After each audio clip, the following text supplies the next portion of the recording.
കഴിഞ്ഞ ഏതാനും ദിവസങ്ങളായി പ്രളയ ദുരിതത്തിലാണ് ചെന്നൈയും പരിസര പ്രദേശങ്ങളും. ചെങ്കൽപ്പേട്ട്, കാഞ്ചീപുരം, തിരുവള്ളൂർ എന്നിവിടങ്ങളിലെല്ലാം ശനിയാഴ്ച മുതലുണ്ടായ കനത്ത മഴയെ തുടർന്ന് വെള്ളക്കെട്ടിൽ ദുരിതത്തിലായിരിക്കുന്ന കാഴ്ചയാണ് കാണാനാവുക. ഇതുവരെ പ്രളയത്തിൽ 14 പേർക്ക് ജീവൻ നഷ്ടപ്പെട്ടതായാണ് റിപ്പോർട്ടുകൾ സൂചിപ്പിക്കുന്നത്. പലയിടങ്ങളിലും ഗതാഗതം പുനഃസ്ഥാപിക്കാൻ സാധിച്ചിട്ടില്ല. അതിരൂക്ഷമായ മഴയെ തുടർന്ന് പ്രഖ്യാപിച്ച റെഡ് അലർട്ട് പിൻവലിച്ചെങ്കിലും കനത്ത മഴ പെയ്തേക്കുമെന്ന മുന്നറിയിപ്പ് നൽകിക്കൊണ്ടുള്ള റെഡ് അലർട്ട് ഇപ്പോഴും തുടരുകയാണ്. വെള്ളക്കെട്ട് മൂലം ഗതാഗതം പ്രതിസന്ധിയിലായതുപോലെ തന്നെ പലവിധത്തിലുള്ള തൊഴിൽ കേന്ദ്രങ്ങളും മറ്റും പ്രതിസന്ധി നേരിടുകയാണ്. ഇത്തരത്തിൽ KK നഗറിലെ ESI ആശുപത്രിയിൽ വെള്ളം കയറിന്റെ ദൃശ്യങ്ങൾ ഇപ്പോൾ വ്യാപകമായി പങ്കുവയ്ക്കപ്പെടുന്നുണ്ട്. വാർത്താ ഏജൻസിയായ ANA ദൃശ്യങ്ങൾ പുറത്തുവിട്ടത്. ആശുപത്രിയുടെ താഴ്ന്ന ബ്ലോക്കുകളിലാണ് പ്രധാനമായും വെള്ളം കയറിയിരിക്കുന്നത്. കോവിഡ് വാർഡ് അടക്കമുള്ള വാർഡുകളെല്ലാം സുരക്ഷിതമാണെന്നും ആശുപത്രി തുറന്ന് പ്രവർത്തിക്കുന്നുണ്ടെന്നും റിപ്പോർട്ടുകൾ വ്യക്തമാക്കുന്നുണ്ട്. എങ്കിൽ കൂടി നഗരം കണ്ട മഴയുടെ തീവ്രത രേഖപ്പെടുത്തുന്നതാണ് ഈ ദൃശ്യങ്ങൾ. ഇടനാഴികളിലും ലാബ് പോലുള്ള സംവിധാനങ്ങൾ പ്രവർത്തിക്കുന്ന മുറികളിലുമെല്ലാം വെള്ളം നിറഞ്ഞുകിടക്കുന്നതാണ് ദൃശ്യങ്ങളിലുള്ളത്.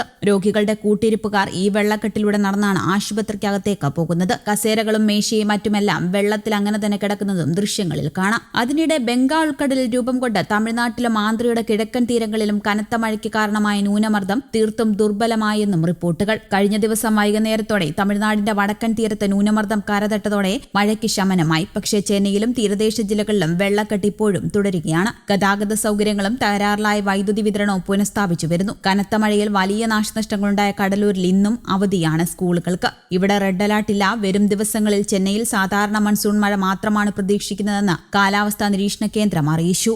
News desk Kerala Kaumudi.